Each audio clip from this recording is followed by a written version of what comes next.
Welcome back to A Couple Without a Clue. What's going on Insta? What's going on YouTube? You are back with, what's her name? Bree and JDL, and this is episode 2 in our series Clue or Glue. In our first episode, we spoke about becoming a stepmother. So in this next episode, we are going to talk about disconnecting from a narcissist. So this is basically, in very simple terms, somebody who is only interested within themselves and has their own agenda, and within that agenda, only anything that will benefit them as a person on the table. Well, usually a narcissist will end up with an empath, so a person who is giving, caring, likes people, does well with people. So when you have a narcissist that attaches to an empath,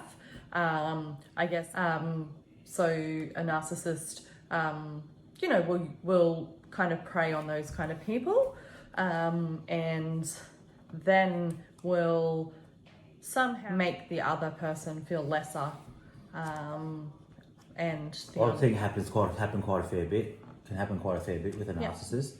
And I think that person, like for the empath, you end up becoming all your soul existence becomes about pleasing that narcissist, but it's never good enough. It's no matter what you do, no matter how much money you're earning, no matter how good your career is, no matter what you're working on, for a narcissist, they don't actually give a shit. Yeah. As long as the boxes are ticked for whatever their agenda is, that's all they care about. They couldn't care less what you're suffering or what, your conditions, or living conditions are. Yeah. As long as they have what you. And narcissists can be quite callous too. Absolutely. Quite callous in the things they do. They don't. So I don't know if you guys who are watching, there's some one of the things to watch out for from a narcissist is what you will perceive. Well, will be rejection. In some kind of form, the narcissist doesn't actually get that. The narcissist doesn't believe they're rejecting you they believe that you should be better. You should be lucky because you have them. That they're better than you. That they are more privileged than you. So they actually believe within themselves that they're on a higher standard. They're better than you. And some of those things, like we've had, like in our last video, we got some questions about self-worth in relationships. Some of that stuff, guys, if you're in a relationship, I can guarantee you your self-worth is absolutely at an all-time low. How do you know you're in it? How do you know you're in a narcissistic relationship? Because if you're in a relationship, such a toxic relationship, and you're feeling like your soul has been eaten away and you're worthless, you don't necessarily go, oh, actually. Because the narcissist makes you believe that you need them. Yeah. And that's one of the key things. Like if you're watching us right now, one of the key things, a narcissist will make you believe that you actually need them. It's actually in reverse. Like in actual fact, the narcissist needs you. Now, whether this makes sense to you or not, but the psychology of it is the narcissist actually needs you for them to survive as a narcissist. If they lose you, I can guarantee you all chaos will erupt. Yeah. Once the host, you could say, you're like the host body for the narcissist, starts to cut away, I can guarantee you all chaos and everything that you have known will erupt. That they need you more than you actually need them, but they make you believe you become dependent on psychologists and that tell us is that your brain it's actually like a cocaine addiction. So your brain actually becomes addicted to being rejected, to the feelings of self-worth being really low, feeling really hopeless, and all that sort of thing. Your brain becomes addicted to that, and it's like a hit. So every time they will do these things to you, or you have these feelings from that person, you actually get a hit from it. Well, it's a dopamine. It's a dopamine release. Yeah.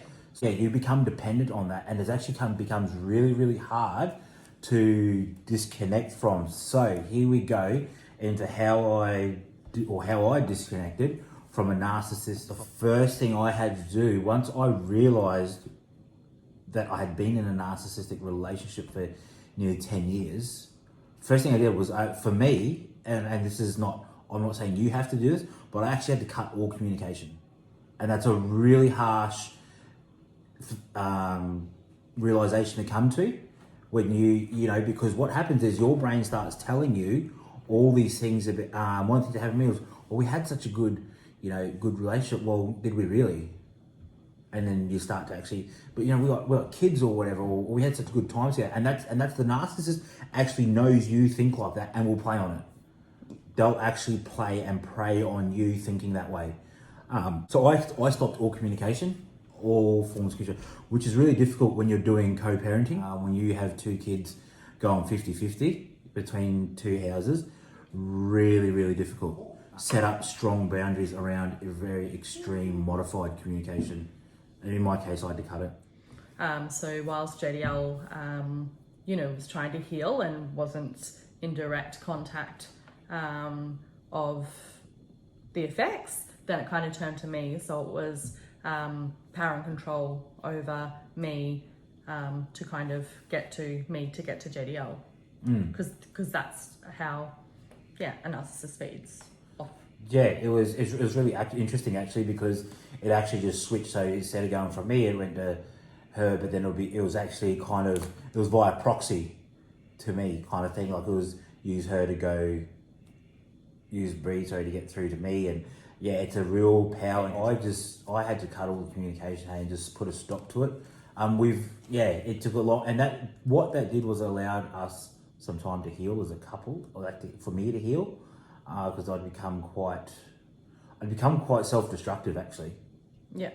Like I was probably self-destructing at a rapid rate that not too many people are probably aware of, that were around, that are my mates and that sort of thing, that I was actually self-destructing. That continual rejection that you'd suffered for, 10 years was continuing. It was kind of that pulling in of, can you do this or blah, blah, blah, and you're not good enough, and there's a stomp and a twist on the ground.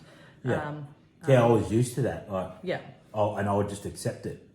I would just accept that as being, as being the normal, I guess. Yeah. So that kind of stuff took a long time for me to kind of come to terms with how to actually deal with things. For me, I have to be really, really mindful of is actually how my brain actually responds to the narcissist communicating. Understanding that, it's, I guess, not personal. It's around, I don't know why, but think of it as like a spider, trying to... not taking those things personally. Trying to take a feed. Absolutely. Because you do this, the narcissist doesn't actually think like that. Doesn't have the capacity, doesn't have the emotional, the emotional intelligence to actually understand or feel any of that. They don't feel that. They just think, you are in my way, get out. Yeah. You're a hindrance to what I've got to do, move. So that's why we talk about having strong boundaries within yourself about communication with the narcissist, because if you start to lower those, they'll hook in and spit you out, and you'll feel the same way again within a matter of a couple of sentences, really. That's all it can take. Yeah. So, this one has been a bit of a heavy episode. I was trying to keep these light, but geez, that's full on. Yeah. So, thanks guys for watching. Give us a like, give us some feedback, give us a follow, and we'll see you in the next episode.